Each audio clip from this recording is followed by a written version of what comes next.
আজকে আজকে আমি রিয়াকে সবটা বলবো। অনেক দিন আমি রিয়ার জন্য অপেক্ষা করেছি, আজকে বলবো। কিন্তু রিয়া এখনো আসছে না কেন? ফোন করি।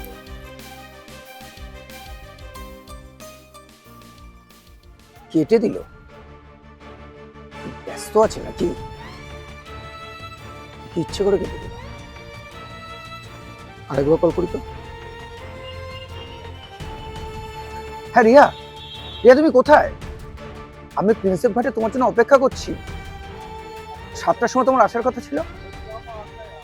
কি তুমি আসতে পারবে না? না মানে কালকে তো তুমি বললে যে মানে 7টার সময় তুমি প্রিন্সেপ ঘাটে আমার সাথে দেখা করতে আসবে। তুমি মন্দারমণি গেছো?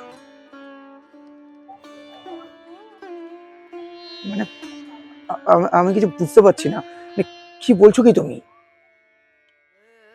রাজবীরের সাথে তুমি মন্দারমণি গেছো? কি বলছো রিয়া তুমি? কি তুমি রাজবীরকে ভালোবাসো? রিয়া, রিয়া তোমাকে, hello hello Riya, hello Riya, রাজবীরকে ভালোবাসো?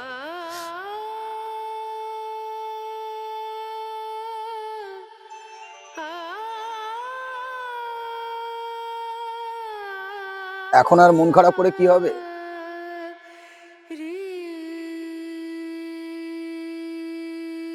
যখন বলার দরকার ছিল তখন তো বলনি।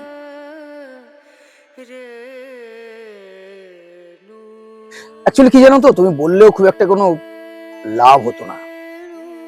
রাজবীরের বাবা টেক্সটাইল কোম্পানির মালিক। রাজবীরের নিজস্ব একটা মার্সিডিজও আছে। ভালোবাসা আসলে কি জানো শুভ, মেয়েরা সবসময় রাজকুমারকেই পছন্দ করে।